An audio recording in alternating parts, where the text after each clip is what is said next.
woman is trying to get me to get into bed with him, and he's just sitting in bed staring at me and telling his translator to tell me things and trying to convince me to get into bed with him. So clearly when you're creeped out in that situation, what do you do? I eventually get into bed with him.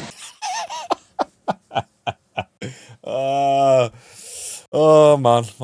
I'm telling you, with this sort of stuff, there's always a grey area. It's never as black and white as it may seem. Right, guys, today we've got a funny one for you. This is a Sean Jones fighting comedy special, this one. Be prepared to have a very good laugh at this, okay? So if you haven't seen already, Alex Pereira has come under fire. He's had some serious allegations put forth against him. He allegedly raped a girl. This girl is a TikToker. She is also an OnlyFans bird. So we're already going to take the story with a pinch of salt. Not even a pinch of salt, the whole salt shaker, I think. Now, I'm seeing everyone who's talking about this, they're giving their own opinions, they're staying fairly neutral. What I'm going to do is I'm going to actually show you the girl's TikToks that she put up. So here allegations that she has put forth against Alex Pereira. I'll just put them on display for you guys to make up your own decision. Now, also, she's an OnlyFans bird. Let's just acknowledge for a moment that the chances of her doing this solely for attention and solely for OnlyFans subscribers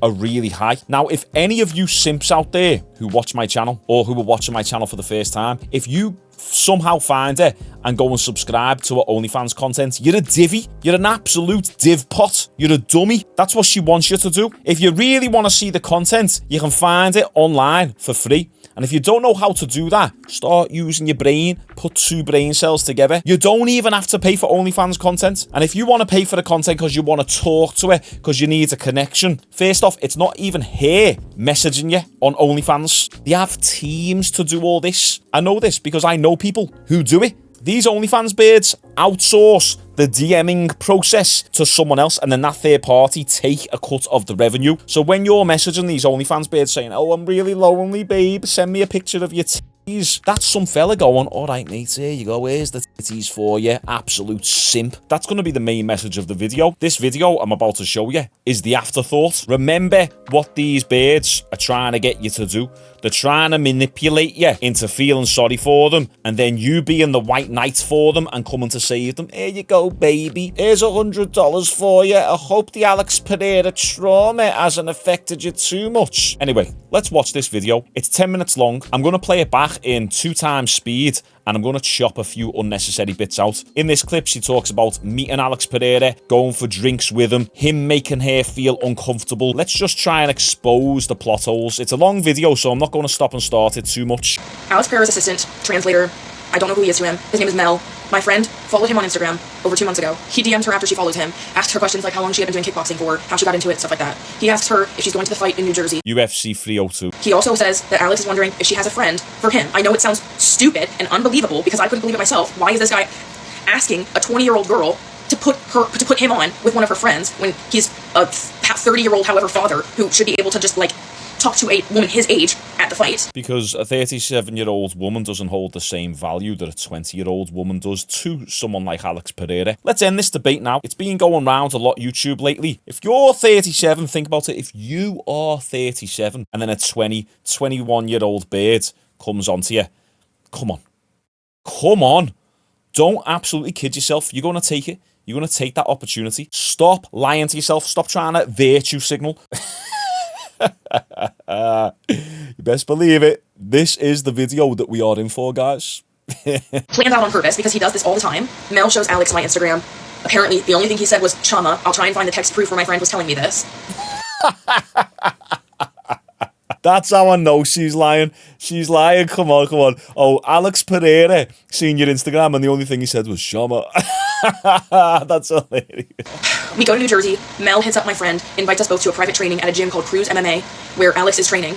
My friend spars with him. I videotape the whole time, and I'm sitting down watching. Him and Mel take me and my friend outside. He comes on to me, goes behind me, looks at my ass, approves to his translator, which is also disgusting now that I know what his intent was, like I was cattle or something. Nothing disgusting about it whatsoever. You sell your ass every single day on Instagram, TikTok, and OnlyFans. So why is it disgusting for a man to look at your ass? I'll look at the ass. I'm not afraid to say it. We are red-blooded males. As long as you're just having a look, there's nothing wrong with that. Women look at men all the time. He tries to kiss me outside of Cruz MMA gym. I grab his face and I push him away. So they then invite us to dinner before the UFC fight. We were gonna go out, but he sends us an address. Then our Uber takes us to a very nice hotel where Alex is staying. His assistant and translator Mel brings us into this fancy hotel. It's just a bunch of like UFC people sitting in a circle, and Alex looks up at us, looks angry as fuck, and tells his assistant Mel to take us out of the hotel. He makes us leave the hotel and he brings us to the Courtyard Marriott across the street from it. They have 2 hotel rooms that they have already bought for that night, which is disgusting. It was all planned out. If I'm going on a date with an OnlyFans bird, you best believe that I'm booking a hotel room. I'm going to book 2 hotel rooms, whatever. Yeah, if I'm with my mate, I'm like, oh yeah, we're going on a little double date tonight with these OnlyFans birds. Well, yeah, you get your hotel room, I'll get my hotel room. What's the problem? I'm failing to see what the... It's already disgusting. No, it's not. He's planning to get it in there. Shama.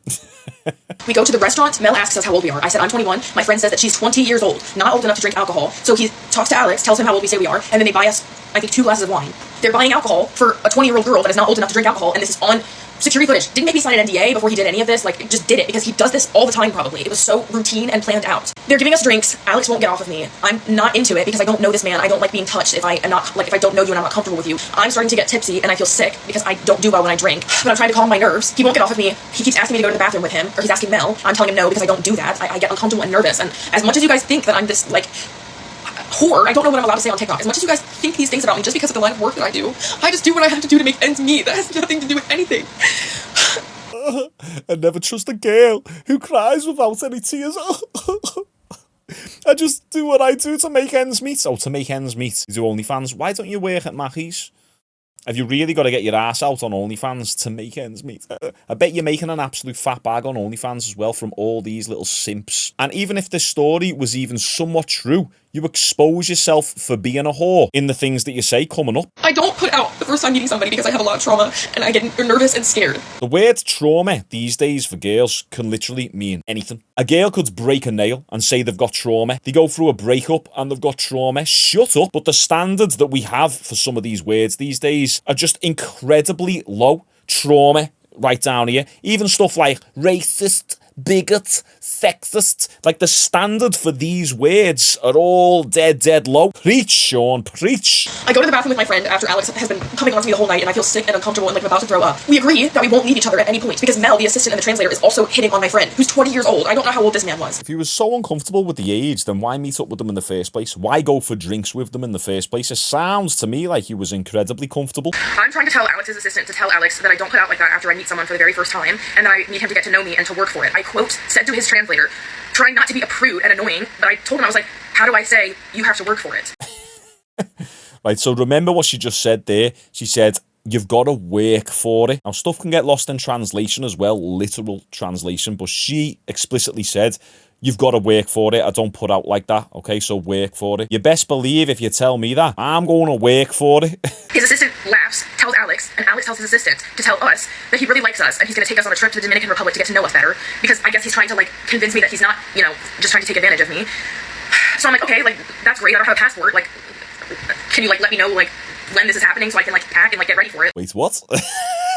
So 1 minute she's going from, oh, this guy's creepy, I feel awkward, he keeps coming on to me, kissing me, he needs to work for it. Next thing, you're agreeing to go to the Dominican Republic. I'm like, okay, well, you need to tell me, when am I going to pack? You see how the holes in this story are just popping up left, right and centre? I mean, I make my own money and I don't need this man's money. This is not me trying to get his money. I literally could not care less if I don't get anything out of this except for to find my own voice again. We have to split up because it's time to go to the UFC fight. His translator and Alex go on their own. Me and my friend take an Uber. Afterwards, his assistant Mel sends an Uber to our location after the UFC fight and brings us back to the Courtyard Marriott. Right, so that cut off a little bit weird, but you see all the red flags in the story. The fake crying. She's so creeped out and so weirded out by Alex, yet is agreeing to have drinks, go to the Dominican Republic, go to the UFC, and then now go back to his hotel room. Let's take a listen. That picture that I posted where everyone is saying that it looks like I'm a fan that asked him to take a picture with me, I did not ask for that picture. I asked for no pictures. I didn't know who this man was. My friend asked for pictures with him after asking me to record her sparring with him, and then he asked for pictures with me. I did not ask for those pictures. Okay, so the picture she's referring to is this right here. This was put up by her, an effing predator that likes to grape girls in the... Once again, let me get this straight. Alex Pereira asked for the picture with you? He doesn't know you? And even if he did know you, I mean, there's nothing really bad with getting a picture. This picture doesn't really tell us anything, does it? All I'm seeing so far is just like loads of plot holes in this story. And then we were gonna go out. He was talking about going to strip clubs and like having a fun night while we were all in New Jersey, New York for the weekend. We wait for like 2 hours for Alex to come, and we were like, hey, it's getting kind of late. Like, is Alex coming? Like, what's the plan? Should we just go back home because we're kind of tired? Like, if we're gonna have plans, can we like get on with it because it's already getting very late? Yeah, come on, Alex, get on with it. I'm that creeped out. I've had space away from you, room to breathe, and my conclusion still is, come on, what are we doing? What are we doing? Anyone who actually thought they were in danger, or anyone who was truly creeped out, would have taken that opportunity of being by themselves and being away from the alleged predator to get out of there. She, on the other hand, is like, oh, you know, come on, where are you guys? Where are you? Come on, I'm feeling horny. At this point, I think it was like 2 or 3 in the morning. Eventually, Alex comes to the hotel room. He says that he doesn't want to go out. He wants to enjoy the time that he has with the people he's with. And then he takes off his clothes, gets into bed, orders food, and then is trying to get me to get into bed with him. And he's just sitting in bed staring at me and telling his translator to tell me things and trying to convince me to get into bed with him. So clearly, when you're creeped out in that situation, what do you do? I eventually get into bed with him. Oh man. I'm telling you, with this sort of stuff, there's always a grey area. It's never as black and white as it may seem. Because I was naive, I guess. I didn't think that anything was going to happen. I thought that we were going to be fine. I thought I was going to be able to maybe try and get myself comfortable by getting into bed with him and cuddling with him if there was people in the room. I just have problems of my own. I have trauma. This is not the first time that this has happened to me. It's just naive, I guess. So this is not the first time that this has happened to you. So you're basically a walking red flag and you attract this stuff. Even if it was true, which I highly doubt this happened, but let's just pretend that it did. Alex Pereira so far has done nothing wrong. He said, Shama, get into bed, took his clothes off. She has voluntarily got into bed with him. At no point did she say she wanted to leave and anyone say, no, you can't leave, and restrained her. She has made all these decisions herself, and if that's due to her own naivety, as she's saying, then that's up to you. All these girls claim that they're strong and independent women. I don't need no man. She even said it herself. I don't need no man. I don't need a man's money, blah, blah, blah. I'm strong and independent. Okay, cool. Why don't you take responsibility over your own decisions then? Are you strong and independent, or are you naive with trauma? Which one? Because you can't be both. Right, okay, guys, this is where it gets a little bit X-rated. So grab your balls. Here we go. He starts touching me down there repeatedly. I keep pushing him off. I keep pushing his hand off. I keep bringing his hand back up to like my waist so that we can just like cuddle because I'm comfortable with cuddling.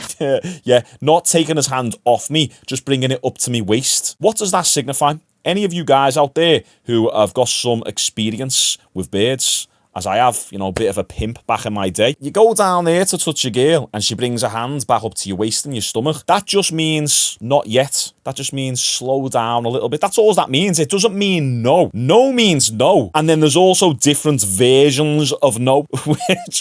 We're proper treading some thin ice here, guys. This all reminds me, this is real life that we're talking about. This isn't the internet. I know all this shit can be taken out of context, but I'm talking about real life here. A girl moves your hands up. It doesn't mean anything. You're still in bed with him, aren't you? You're probably still kissing him, aren't you? I'm not comfortable with putting out with somebody that I don't know. I just met literally for the first time. He's huge, scary, doesn't speak any of my language, and I wasn't comfortable putting out with him because that's just not what I do. Put him in bed with him. He keeps touching me. I keep pushing him off. Eventually, me and my friend say that we're very tired and we would like to go to sleep. Not go. They don't want to go. They want to go to sleep. They turn all the lights off. My friend and the assistant get into bed. It's a queen-size bed that they get into. I'm in a queen-size bed right next to it with Alex. He keeps pulling the blanket over me, keeps trying to touch me. I feel suffocated. I feel uncomfortable. I don't know what to do. I've pushed him off so many times at this point, and he's not taking the hint, and these men are clearly not caring about my comfortability. Mind you, again, I don't know what I was thinking. I was naive, I guess. I guess you could say I asked for it by getting into bed with him. I didn't know this was going to happen. Well, you said that this has happened multiple times before. Have you got no pattern recognition built into your damn brain? Sorry, guys, this is actually almost comedic. I'm pushing him off of me. He won't get off. He eventually pulls my underwear and my pants down to around like halfway on my thighs, and I push him off again. He gets out of bed. He starts screaming and putting his socks and his clothes on. I'm terrified because I don't know what's happening. My pants are around my legs, and after I told him no and pushed him off, and he's screaming in another language. Me and my friend are looking at each other, hiding under the blankets, like about to start bawling our eyes out. And he starts telling his translator that he doesn't want to sleep in the same room with him and my friend, and that he wants them to leave. His translator and my friend leave the hotel room. He immediately starts trying to take my clothes off. He starts trying to take my socks off. I try to tell him no, because I have blisters on my feet from walking around New York in heels for like 10 hours the night before. What a weird detail to include in this story. I tried to explain to him, don't take my socks off, please. He didn't understand that. So at that point, I'm like, okay, I'm in a room with a huge man that doesn't speak English. He's not understanding what I'm saying. He doesn't give a because I pushed him off so many times, and he doesn't care, and he, like, got up and screamed and scared me into staying in the room with him and making his assistant and my friend leave the room. At this point, I know what's happening. I've been through this before. I know that it's just easiest if I just shut my mouth, do what I have to, put on whatever performance that I have to make it end. This is where it gets a bit heavy. Are you ready? I'll slow this down for this bit. He puts me on top of him so that we're 69ing. He just pressured me into having sex, and he scared me into having sex with him. It's whatever, like, it's nothing that hasn't happened to me before. He starts using multiple of his fingers, forcefully pushing them into my ass. He's basically fisting my ass at this point. It hurts really bad, and I'm blacking out and disassociating and, like, just trying not to be there while it's happening. The only time he spoke English was to ask me to help him put it in. I tried to put it in, but I was nervous, so I couldn't. So he did it, and he put it in my ass, and then he assaulted me. Afterwards, he got up, he took a shower, I laid in bed, just kind of, like, disassociated, not even really, like, realizing what had just happened. I'm scared as so I just go to the bathroom and I sit on the toilet for a few minutes while I literally bleed. I come back to bed after going to the bathroom. He kisses me on the forehead and he spoons me to sleep. His translator and my friend came in the next morning, woke us up, I get dressed, they get us an Uber, we go back to our hotel, pack up our stuff, and that's it. That's what happened. Let me say this for the record. I know I was laughing and I was joking around, but I have to say this. If this did actually happen, obviously it's bad and, you know, I don't condone it. However, what did Alex Pereira really do wrong? I mean, there's so much nuance to this story that we don't even know. There's always two sides to a story. So if we're just basically going off the idea that this did happen, we have to hear Alex Pereira's side of the story. It's always innocent until proven guilty. As far as we know, if this did happen up to now, this is just a classic case of two people had sex and one person regrets doing so or has a false idea of what actually happened because they were too drunk. She was saying that she was starting to feel a little bit tipsy. She was blacking out. You don't know if they've taken drugs. There are so many different unknown factors that go into stories like these. And so I have to say this, but I'm just saying, what's the chances of this being real? When we look at the history of the whole Me Too movement, and then also she's an OnlyFans bitch, she wants attention online, a lot of her story just didn't make sense. There was loads of holes in the story. So my actual opinion on this is I believe it didn't happen. I think at the very most, it happened and maybe they did sleep together, but I don't think it was anything like how she said it went down. You've always got to be careful when you are someone in the public spotlight, you're famous like Alex Pereira. These birds can be ruthless. There's a large, long history and list of incidents like these where the bird is trying to capitalize off the clout of a professional athlete or an actor or singer, rapper, whatever. What do you guys think? Comment your thoughts down below. Also, I know my UFC audience is a little bit small, but I actually uploaded a video yesterday covering the UFC 308 announcement. It's an incredible card. Max Holloway versus Ilia Topuria, Robert Whittaker versus Khamzat Chimaev, and I've done some early predictions on that video, so if you haven't seen that, I'll pop it up on the screen somewhere now. I was also meant to be releasing my app this Thursday. I'm actually pushing it back a couple weeks. I explain it at the end of yesterday's video, so go and check that out. Like this video, appreciate you all, see you tomorrow.